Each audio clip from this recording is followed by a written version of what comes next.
여태껏 제 결혼 생활에 있어서 가장 큰 문제는 염치를 모르는 신우 하나뿐이라고 생각했어요. 그런데 그건 저만의 착각이었습니다. 소위들 말하는 시월들을 두고 생각할 것도 없었어요. 진짜 문제는 염치 없는 신우가 아니고 제 옆에 있는 남편에게 있었으니 말입니다. 남편과는 2년 정도의 연애 끝에 결혼을 하게 되었습니다. 2년이면 충분히 긴 시간이라고 생각했어요. 그리고 그렇게 길게 만난 만큼 제 배우자인 남편이 어떤 사람인지, 평소에도 어떤 생각을 하고 있는지 눈빛만 봐도 알 정도로 잘 알고 있을 줄 알았는데, 연애할 때는 하나도 몰랐는데 결혼 준비를 하기 시작하면서부터 긴 연애 중에도 본 적 없는 남편의 다른 면모를 하나둘씩 맞닥뜨리게 되었습니다. 제가 연애할 때 알고 있던 남편이 지금의 남편과 같은 사람이 맞는지 생각이 들 정도로 180도 다른 사람이라는 걸 결혼을 하고 나서야 알게 되었네요. 결혼 전, 그러니까 연애를 할 당시에는 평범하고 마냥 좋은 사람이라고 생각했어요. 저도 남편도 그냥 평범한 회사를 다니고 있는 평범한 회사원이었습니다. 조건, 이런 거 따지기에는 둘 중에 누가 더 잘났네, 누가 결혼 잘하는 거네 이런 거 따질 것도 없이 비슷한 상황이었습니다. 마냥 좋은 사람이란 말처럼 연애하는 동안에는 큰 의견 다툼도 없었고 다툰 적도 손에 꼽을 정도로 몇 번 되지 않았습니다. 아마 그게 결혼을 결심하게 된 가장 큰 이유였을 거라 생각해요. 남편도 저랑 비슷한 이유였을 거라 생각했고요. 그렇게 자연스럽게 연애에서 결혼으로 넘어가게 되었습니다. 결혼은 반반 결혼을 하기로 했어요. 청혼 후에 결혼 준비를 시작하면서 남편과 제가 서로 돈을 얼마나 모아놓았는지에 대해서 오픈을 하게 되었습니다. 조건이 비슷했던 것처럼 어느 누가 더 돈을 많이 모았네 소리 나올 것도 없이 비슷한 액수였지요. 굳이 따진다면 제가 300~400만 원 정도 더 많았어요. 남편이 저보다 4살 연상이다 보니 군대 다녀온 기간을 제외하더라도 사회생활을 저보다 먼저 시작했어요. 그렇다고 무조건 저보다 많은 돈을 모아야 한다 생각했던 적도 없었고, 남자니까 결혼할 때 나보다 더 뭐라도 해와야 한다는 생각도 없었습니다. 그래도 남자라고 연애하는 동안 데이트 비용을 계산할 때 더치페이를 하기는 했지만 남편 쪽에서 좀 더 지출을 했었고, 그렇게 남들과 같은 평범한 연애를 하고 있다 생각했었지요. 밥값이다, 데이트 비용이다, 선물이다 뭐다 해서 저보다 좀 더 쓴 게 있었으니 모자란 돈이 3천, 4천 정도였다면 이야기가 달랐겠지만, 제가 300~400만 원 더 가지고 있다고 해서 그걸 가지고 잘난 척을 한다던가 유세를 부린다거나 할 생각은 추호도 없었습니다. 그런데 남편은 자기가 모아놓은 돈이 좀 더 적다는 부분에서 조금 부담을 느끼기 시작했나 봐요. 오죽하면 그걸 가지고 저한테 미안하다고 사과까지 해왔으니 말이지요. 저는 아무래도 상관없다, 액수차가 큰 것도 아닌데 그럴 수도 있는 거 아니냐 하고 몇 번이나 말을 했지만 남편 귀에는 들어오질 않았던 것 같아요. 어떻게 보면 염치가 있다고 하겠지만 사실 그 이후부터 결혼식장에 들어갈 때까지 이 얼마 안 되는 돈 때문에 고생을 좀 하게 되었어요. 결혼 준비 시작부터 본식 날까지 7개월 정도의 기간이 걸렸는데, 결혼식장에 신부 입장하는 그 순간까지 둘이 만나면서 나오는 비용에 대해 칼같이 계산을 하기 시작했습니다. 앞서 말씀드린 대로 남편이 연애하던 시기에는 더치페이를 하긴 했지만 조금이나마 더 비용을 부담하려고 했었어요. 그런데 이제 와서 정확하게 계산하는 게 서운하다, 뭐 그런 이야기를 하려는 게 아닙니다. 남편의 칼같은 계산이 이따금씩 도를 지나치고 있다는 느낌을 받기 시작했거든요. 밥 먹다가도 제가 사이다 하나라도 시키면 계산할 때가 돼서 먹은 건 정확히 절반을 계산하더라도 제가 시킨 음료수에 대한 부분은 칼같이 제가 계산을 하게 했어요. 너 때문에 돈이 더 나왔으니 음료수 값은 너가 내라, 이런 식이었지요. 그러다가는 언젠가부터 남편은 같이 밥을 먹으러 가면 다른 거 볼 것도 없이 메뉴에서 가장 싼 음식을 주문해서 먹기 시작했습니다. 급기야는 데이트 약속이라도 있으면 식사는 집 근처에서 국수 같은 걸로 간단하게 때우려 들질 않나. 나중에 가서는 집에서 밥 먹고 나오라고 할 때도 있었어요. 데이트하는 동안도 원래 돈을 펑펑 쓰거나 하는 사람은 아니었지만 그래도 저런 모습을 처음 봤으니 적응이 되지 않더라고요. 둘이 식사해봐야 얼마나 나온다고 그러냐고 한번 다툰 적도 있었습니다. 당시 남편은 그게 자격지심이라는 걸 인정하지 않으면서도 계속 결혼할 때 저보다 돈을 덜 가지고 오는 게 마음에 걸려서 그러는 거라는 대답만 계속했지요. 막상 저는 아무 신경도 안 쓰는데 자기가 괜히 찔려서 그러는 게 자격지심 아니겠나요? 전후 사정을 알고 나니 한편으론 이해가 가면서도 결혼까지 몇 개월이나 더 남아있었는데 언제까지 이런 식으로 만나야 한다는 게 속상했지요. 외식이야 결혼하고도 언제든지 할 수 있는 거지만 연애할 때랑 결혼하고 나서는 또 다른 이야기잖아요. 하지만 최대한 남편의 입장을 존중해주려고 노력했어요.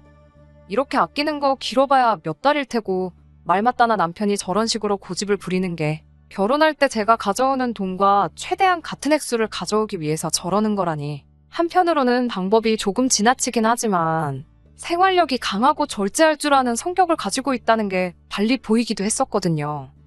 결혼 준비하면서 커플들이 많이 싸운다고도 하잖아요.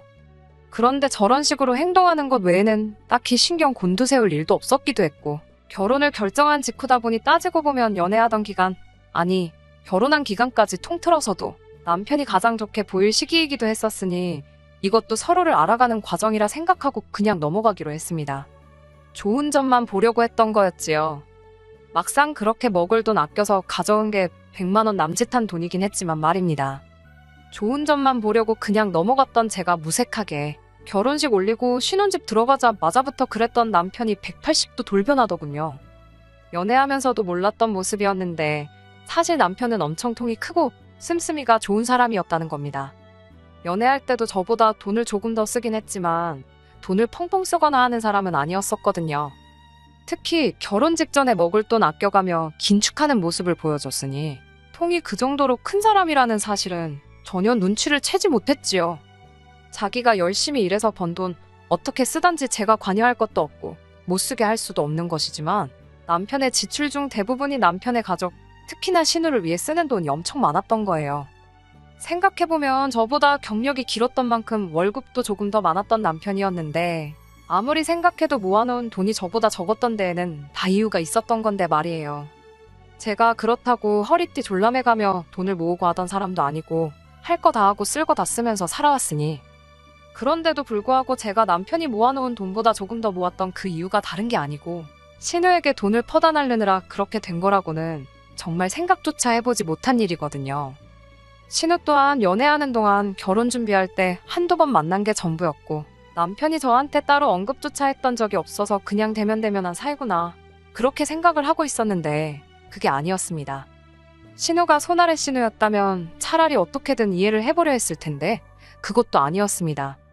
남편이 저보다 4살 위, 그리고 신우는 남편보다 2살이 더 많았으니 저랑은 나이 차이가 꽤 많이 나는데 아직도 남편이 경제적으로 신우를 도와주고 있다는 사실이 믿기지가 않았어요.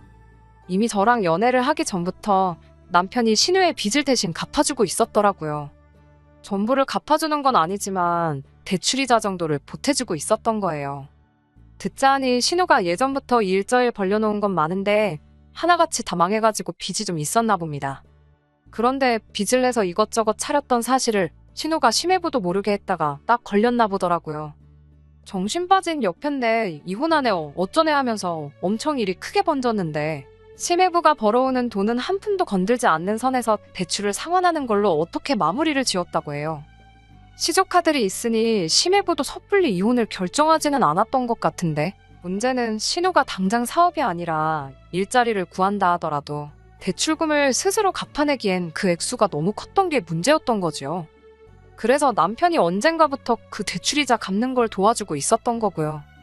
그 상황을 저는 전혀 모르고 있었으니 그 사실이 썩 유쾌하지도 않았고, 그래도 이제 당신도 가정이 생겼는데 이제 신우 빚을 대신 갚아주는 건 그만해야 한다고 직접적으로 말을 한 적도 있었습니다. 남편이 정색을 하면서 저보고 피도 눈물도 없는 사람이냐며 그깟 몇십만 원 때문에 시조카드를 엄마 없이 아빠 없이 크게 할 수는 없지 않냐고 한 소리를 들었네요. 어차피 반반 결혼했고 생활비도 똑같이 줄 테고 내가 쓸 돈 아껴다가 누나한테 주는 거니 제가 신경 쓸 거 없다고 딱 잡아떼는데 그 상황에 저도 그럼 생활비만큼은 절대 손 떼지 말라 그 이야기 말고는 할 말이 없었습니다.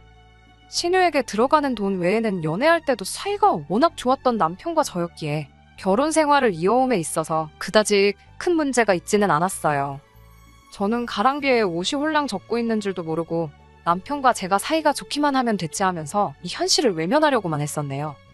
이 작은 사건이 눈덩이 구르듯 커지게 된 건 재작년 여름이었습니다.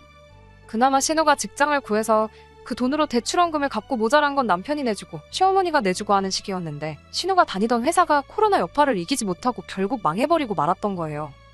신우가 대단한 스펙이 있던 것도 아니고 이젠 나이도 나이다 보니 다시 취직하는 게 여간 힘든 상황이 아니었던 거예요. 그런데 그때쯤 마침 친정아버지 건강 문제로 친정어머니랑 함께 운영하고 계시는 식당에 한동안 출근을 못하게 되셨거든요. 그래서 아버지 자리 비우고 계신 동안 대신 일해줄 사람을 구하고 있었는데 남편이 그 사실을 알고는 신우가 친정아버지 대신 일을 할 수 있게 해주면 안 되겠냐고 사정사정을 해오더라고요. 솔직히 내키지는 않았습니다. 제 신우라는 관계도 관계인데다 제가 신우라는 사람을 썩 좋게 보고 있지도 않았고 말이에요. 그래서 물어보겠다 대답만 하고 말았는데 남편이 몸이 달아서 제 대답을 듣기도 전에 벌써 친정어머니한테 연락을 했더군요. 사위가 통사정을 해오며 간곡하게 부탁해오니 친정어머니 입장에서도 거절하기도 어려웠고 어차피 친정아버지가 건강 회복하면 없어질 임시직이나 마찬가지였던 자리다 보니 결국 남편의 부탁을 받아들이겠다고 하신 거였어요. 우려와는 다르게 친정어머니는 신우가 일도 빠릿빠릿하게 잘한다고 그러니 걱정하지 말라는 말을 해오셨어요. 젊은 사람이 불 앞에서 일하는 거 싫을 텐데 분소리도 안 하고 열심히 한다고 하는데 그때까지만 해도 제가 신우를 잘못 생각했구나 싶기도 했습니다. 그도 그럴 게 사실 결혼하자마자 남편이 신우 빚을 대신 갚아주고 있다는 사실을 알게 되었는데 신우를 좋게 볼 사람이 세상 천하에 어디 있겠어요? 그래서 신우하고는 결혼 생활을 이어온 내내 가깝게 지낸 적이 없었고요. 어쨌든 우려와는 다르게 열심히 일을 한다니 저도 한편으로는 안심이었어요. 신우도 진작에 회사 그만두고 친정어머니 가게에서 일할 걸 그랬다면서 적성에도 맞고 월급도 더 받으니 너무 좋다고 하더라고요. 신우라는 특성상 친정어머니도 생각보다 인건비에 조금 더 쳐주던 게 있던 것 같은데 이러나 저러나 어머니 말에 의하면 신우가 아버지 빈자리를 아주 제대로 채워주고 있다고 하시고 얼마 더 주는 돈이 어차피 제 돈도 아니고 하니 아깝거나 그러진 않았네요. 그런데 열심히 한다던 신우가 그런 시커먼 속내를 가지고 있을 거라고는 생각도 못했습니다. 지난 겨울에 일 잘하고 있던 신우가 난데없이 오늘부로 그만하겠다 가게를 나오지 않았고 그렇게 한 달도 채 지나지 않아서 친정부모님 식당 근처에다가 똑같은 가게를 차렸거든요. 간판에 상호명까지 비슷하게 해놓았더라고요. 애초에 신우가 주방 불 앞에서 땀 흘리며 열심히 일했던 이유가 따로 있던 거였어요. 친정부모님 메뉴 비법을 알아낼 생각이었던 거예요. 가족이라는 특성도 있고 워낙 열심히 한 데다가 일하는 동안 친정어머니한테 신뢰도 많이 쌓아놨던지라 친정어머니가 육수랑 양념장 만드는 법을 신우한테 알려줬나 봐요. 가게 비법인데 그걸 뭐 맘대로 알려주냐 하실 분들도 계실 테지만 신우가 일하면서 언젠가 자기 가게를 갖고 싶다는 소리를 밥 먹듯이 하기도 했고 친정어머니 또한 비법이라고 꽁꽁 숨길 게 아니고 아버지 건강이 나아지면서 다시 가게에 나오실 수 있게 되시면 열심히 한 신우를 위해 기꺼이 알려줄 용의가 있었다고 해요. 그러니 친정어머니가 상심이 많이 크셨지요. 가만히 있어도 알려줄 비법이었는데 이렇게 뒤통수를 치고 길 건너에 가게를 열어버렸으니 말입니다. 심지어 처음엔 신우가 가게를 열었는지조차 모르고 있었어요. 단골 손님 중에 한 분이 2호점을 내도 어떻게 이렇게 가까운 곳에 내냐는 말을 해줘서 신우네 가게가 오픈을 하고 나서야 알게 되었던 거지요. 그 사실만 가지고도 신우가 용서가 안 되는데 글쎄 오는 손님들마다 신우가 한다는 소리가 아주 가관이었습니다. 친정부모님 가게는 곧 문을 닫을 계획이니 앞으로 여기로 오시면 된다는 있지도 않은 소리라든지 친정부모님 가게가 오래된 가게라 그런지 주방 위생 상태도 엉망이다 하는 험담까지 서슴지 않고 나오는 대로 짓거렸나 보더라고요. 이 사실을 알고 나니 저도 가만히 있을 생각은 없었습니다. 신우한테 쳐들어가기 전에 남편은 이 상황을 어떻게 생각하는지부터 알아야겠다 싶어서 남편 퇴근할 때까지 기다렸습니다. 남편한테 이 모든 걸 다 알고 있던 거냐 따지니 남편이 저한테 큰 소리를 치면서 적반하장으로 나오더군요. 당장 저한테 사과를 해도 모자랄 판일 텐데 저한테 변명조차 하지 않고 어린 반푼도 없는 소리만 쏟아내더군요. 네가 진짜 딸이면 장인장모 설득해서 하루라도 빨리 가게 문 닫게 하는 게 효도하는 거고 도와주는 거란 말을 하더군요. 장인장모 노후도 다 돼 있는데 벌만큼 번 거 아니냐? 장인이 저렇게 건강 안 좋아져서 가게도 못 나오는데 그 돈 더 벌어서 어디다 쓰려고 꾸역꾸역 가게를 돌리고 있는 거? 그리고 그걸 그렇게 두는 것도 자식된 입장에서 불효라고 하는 겁니다. 지금이야 신우가 뒤통수 친 것처럼 느껴질 테고 기분 나쁘고 할 테지만 나중 가서는 장인장모도 저도 다 신우한테 고마워할 거라고 하는 겁니다.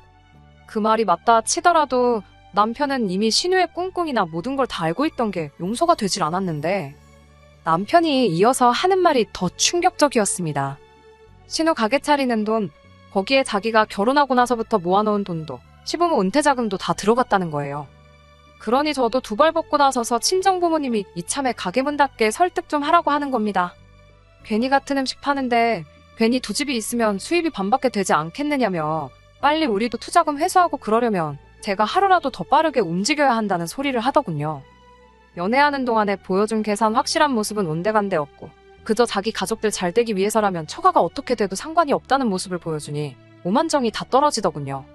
남편 돈이 얼마나 들어갔던 간에 어차피 반반 결혼했고 결혼 후에도 서로 벌어온 돈 관리는 각자 알아서 하고 있었으니 그냥 이대로 갈라서 버리자고 이혼하자고 했습니다. 남편은 거기서도 악다구니를 쓰더군요. 저보고 착각을 해도 아주 단단히 하고 있다고. 시설도 훨씬 좋고 깔끔한 신우가게가 바로 길 건너에서 똑같은 음식을 파는데 상식적으로 누가 더 잘 되겠냐면서 말입니다. 자신감 넘치는 남편을 뒤로하고 저희는 정식으로 이혼 절차를 밟게 되었습니다. 애초에 신우비 대신 갚아주고 있다는 사실을 알았을 때 확실히 짚고 넘어갔어야 했을 걸 아는 후회가 몰려오더라고요. 그 액수가 몇십만 원에 불과하고 생활비 제대로 주고 각자 번 돈 알아서 관리하는데 뭐가 문제겠냐며 넘어갈 게 아니고 말이죠.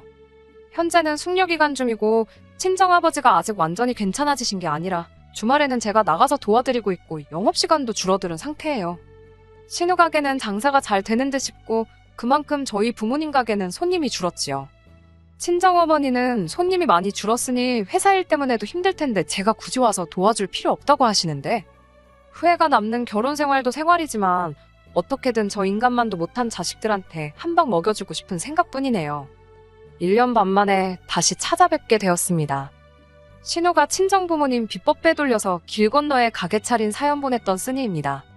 이렇게 다시 사연을 보내게 된 이유는 결론부터 말씀드리자면 좋은 소식 전해드리려고 이렇게 후기를 보내게 되었습니다.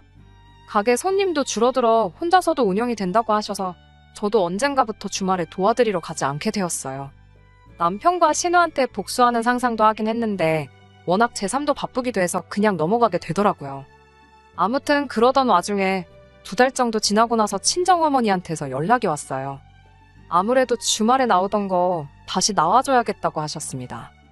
제가 속상할까봐 친정어머니도 더 이상 저한테 가게 이야기를 하지 않으셨는데 무슨 일인가 해서 퇴근하고 가게에 들렀었어요. 얼마 전까지 텅텅 비어버린 가게였던 모습이 무색하게 예전만큼, 아니 예전보다 더 바쁜 것처럼 가게가 분주하게 돌아가고 있었습니다. 장사 끝나고 나서야 이게 어떻게 된 거냐고 친정어머니한테 물어봤더니 일단 처음에는 단골 손님들이 다시 돌아오기 시작했다고 하더라고요. 같은 음식인데도 불구하고 거기서 먹는 거랑 차이가 있는 것 같다고요. 자세한 내막을 알고 나니 왜 그렇게 된 건지 딱 알겠더군요. 친정부모님 가게가 뭐 방송에 소개되고 타지에서 사람들이 찾아와 먹고 하는 그런 대박집은 아니었어요. 그냥 동네 어딜 가나 있을 법한 오래된 맛집이었지요. 일단 매번 오시는 손님들은 친정부모님 손맛도 손맛이지만 가게에서 느껴지는 가족 같은 분위기가 좋아서 오시는 분들도 많았거든요. 그런데 신혼의 가게는 그런 걸 못했던 것 같아요. 음식 비법도 비법이지만 동네에서 장사하면서 동네 사람들하고 좋은 관계를 맺으며 장사하는 비법도 있었을 텐데 신혼은 음식 비법만 훔쳐가고 영업하는 비법은 훔쳐가지 못했던 거죠. 거기에 단골 손님들이 돌아오면서 신우가 곧 닫을 가게다, 위생 상태가 더러운 가게다 하는 게 다 거짓말이었다는 사실을 많은 사람들이 알게 되었습니다. 그러면서 신우가 비법을 훔쳐다가 길 건너에 가게를 차린 파렴치한 행동을 했다는 것까지 다 알게 되었지요. 거기에 그 소문이 소문을 타고 온 동네방네 퍼지게 되었고 급기야는 근처에 있는 다른 동네까지 퍼지게 되었다는 거예요. 그런데 또 다른 동네 사람들한테는 이 신우의 막장짓거리가 오히려 홍보 효과가 돼버린 거예요. 얼마나 맛있으면 신우가 비법을 훔쳐다가 가게를 차릴 정도냐, 이런 식으로 아예 친정부모님 가게를 와보지 않은 손님들의 호기심까지 자극해버린 거였지요. 아무튼 그 소문 덕분에 신우네 가게도 잠시나마 인산인해를 이루긴 했던 것 같아요. 멀리서 찾아온 손님들은 많은데 친정부모님 가게가 규모가 그렇게 크지도 않으니 기다리기 싫어하는 사람들은 다 신우네 가게로 몰렸다고 하더라고요. 그런데 그런 손님들이 신우네 가게만 다녀간 게 아니라 나름 어디가 진짜 맛집인지 가려보겠다며 결국엔 두 군데를 다 오며 가며 하다 그 수많은 손님 중 대부분이 신우네 가게가 아니라 친정부모님 가게를 선택하기 시작되었던 거죠. 그러다 또 그게 입소문을 타고 그래서 신우가 비법 훔쳐 가게 차린 파렴치한 행동이 오히려 전화위복이 되어서 이제는 입소문을 타고 타 지역에서도 손님들이 찾아와 줄을 서서 먹을 정도의 대박집이 되어버린 겁니다. 여기서 끝이 아니에요. 동네 손님은 물론이고 타 지역에서 오는 손님들마저 다 빼앗겨버린 신은의 가게는 점점 더 자금 사정이 안 좋아지기 시작해 얼마 전에 문을 닫게 되었다는 겁니다. 제가 오늘 이 자리에 이렇게 후기를 보내게 된 이유도 오늘이 신은의 가게가 망해 없어진 날이기도 하거든요. 남편 돈에 시부모 은퇴 자금에 신우도 빚이 있는 가운데 추가로 더 빚을 내서 가게를 연 걸로 알고 있거든요. 투자금 회수는커녕 자기들 욕심에 제풀에 망해버린 꼴을 보니 속이 참 후련하네요.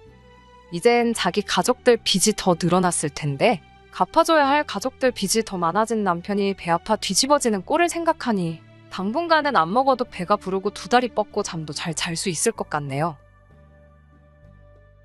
끝까지 들어주셔서 감사합니다. 오늘의 사연은 여기까지입니다. 구독과 좋아요, 알람 설정 부탁드리고 더 좋은 사연으로 다시 찾아뵙겠습니다. 감사합니다.